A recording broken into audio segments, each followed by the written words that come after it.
इतिहास के कांपते पन्नों में अनेक राजा रानियों की कहानियां दफन है। अगर आप उन पन्नों को खंगालेंगे तो आप पाएंगे कि हमारा इतिहास नारी सम्मान का साक्षी रहा है। लेकिन अगर आप गौर करें तो आप देखेंगे कि हमारे इतिहास में एक दौर ऐसा भी आया जब नारी सम्मान तो छोड़िए, इन्हें केवल एक भोग की वस्तु मान लिया गया। यहाँ तक कि बादशाह अपनी शहजादियों की शादी तक नहीं करवाते, क्योंकि शहजादी के लिए उन्हें किसी और के सामने सर झुकाना पड़ता। हम बात कर रहे हैं मुगल काल की। चाहे आप मुगलों का हरम देख लें, दिल्ली का मीना बाजार देख लें या फिर किसी मुगल शहजादी का किस्सा ही सुन लें, आपको कहीं भी नारी सम्मान की कहानी नहीं मिलेगी। हम उन मुगल राजाओं की बात कर रहे हैं जो खुद तो बहुत सी शादियां की, लेकिन अपनी बेटियों की शादी के बारे में सोच भी नहीं सकते थे।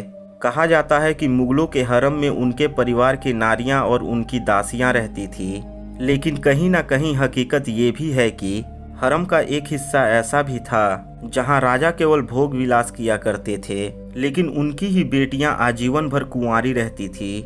आप जब मुगल काल के बारे में पढ़ते या सुनते हैं तो आपको केवल मुगल राजाओं के किस्से पढ़ाए या सुनाए जाते हैं, किसी शहजादी की दर्द भरी दास्तां नहीं। अगर आप मुगल काल को ध्यान से देखें तो आप समझ नहीं पाएंगे कि मुगल शहजादी होना वरदान था या श्राप।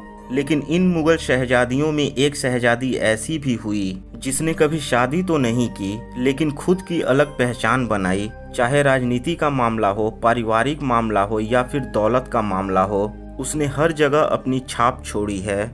आपको जानकर यह आश्चर्य होगा कि उस समय वह दुनिया की सबसे अमीर शहजादी बन गई थी। उसके केवल मात्र नाम से ही अंग्रेज थर थर कांपने लगते थे। लेकिन उसकी जिंदगी में सब कुछ अच्छा ही अच्छा नहीं घटा। जिंदगी के एक पड़ाव पर उसके ऊपर यह भी आरोप लगाया गया कि वह अपने ही पिता की प्रेमिका है। यह चौंकने की नहीं, सोचने की बात है। अपनी माँ के जाने के बाद एक बेटी जो अपने पिता का ख्याल रखती है, उसके अच्छे बुरे के बारे में सोचती है, उसके खाने पीने की चिंता करती है, ये समाज उस पवित्र रिश्ते को भी गलत समझ लेता है। ये कहानी है जहां आरा की, जिसकी मां का नाम मुमताज और पिता का नाम शाहजहां था। जहां आरा का जन्म 23 मार्च 1614 को हुआ था। वह मुमताज और शाहजहां के प्यार की सबसे पहली निशानी थी। वो बचपन से ही सबकी लाडली थी। पिता तो मानो उस पर जान छिड़कते थे, और छिड़कते भी क्यों नहीं, आखिर वो मुमताज की ओर से शाहजहां के लिए पहला तोहफा जो थी। आगे चलकर मुमताज के 14 बच्चे हुए और अपनी 14वीं संतान को जन्म देते समय वर्ष 1631 में मुमताज की मृत्यु हो गई। उस समय जहां आरा केवल 17 साल की थी।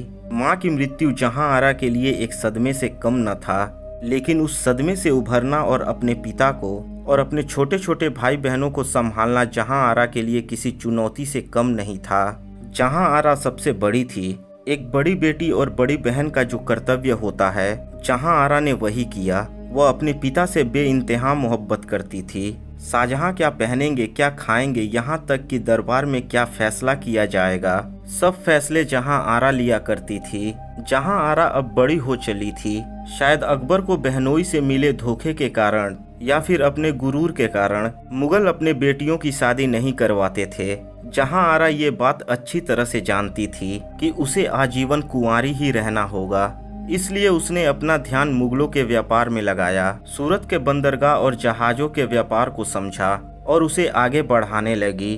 आपको जानकर यह आश्चर्य होगा कि जहां आरा की उस समय की सालाना आमदनी 30 लाख रुपए थी, जो आज के जमाने में 1 अरब से भी अधिक है। उसकी शानो शौकत देखकर अंग्रेज भी उससे डरने लगे। वो जानते थे कि शाहजहां केवल नाम के बादशाह हैं, असली बादशाही तो हिंदुस्तान में जहां आरा कर रही है। समय ऐसे ही बीतने लगा। जहां आरा के जीवन में एक समय ऐसा भी आया जब उसे अपने दोनों भाइयों में से किसी एक को चुनना था। उसने दारा को चुना क्योंकि वो दारा से ज्यादा करीब थी। औरंगजेब तो आजीवन युद्ध में व्यस्त रहा, जिसकी वजह से भाई बहनों के रिश्ते में भी दूरी आ गई। कहा यह भी जाता है कि जहां आरा ने दारा से यह वादा लिया था कि अगर दारा बादशाह बने तो वह जहां आरा को शादी करने देंगे, और यही कारण रहा कि जहां आरा ने दारा शिकोह का साथ दिया। लेकिन हर काम इंसानों की इच्छा से हो ये संभव नहीं है, और यही कुदरत का नियम है। यह समय भी जहां आरा के लिए मुश्किलों भरा रहा, क्योंकि औरंगजेब बादशाह बने। लेकिन जहां आरा को ये जरा सा भी अंदेशा नहीं था कि आने वाला समय और भी कठिन होने वाला है। अंग्रेजों के सामने जहां आरा एक दीवार बनकर खड़ी थी जिसे भेदना मुश्किल ही नहीं नामुमकिन हो रहा था। जब अंग्रेज उस दीवार को भेद नहीं पाए तो समाज में यह अफवाह फैलाने लगे कि शाहजहां और जहां आरा के बीच नाजायज संबंध हैं।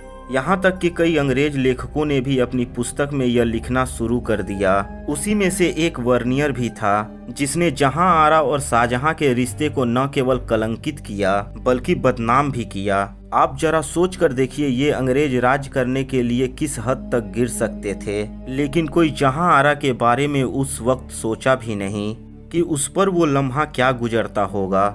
जहां आरा जिसने आजीवन अपने पिता की सेवा की। औरंगजेब जब शाहजहां को कैद कर लिया था तो वो जहां आरा ही थी जिसने शाहजहां के अंतिम दिनों में सेवा करती रही। अपनी मां के मरने के बाद से लेकर पिता की मृत्यु तक केवल और केवल पिता की सेवा की। लेकिन यह समाज उस बेटी जहां आरा को भी नहीं बख्शा। वो जिंदगी भर अकेली और तन्हा रही, एक गुमनामी की जिंदगी बिताते हुए 16 सितंबर 1681 को जहां आरा मौत के मुख में चली गई। उसे जिंदगी में तो कभी शांति नहीं मिली, शायद मौत के बाद उसे सुकून मिला होगा।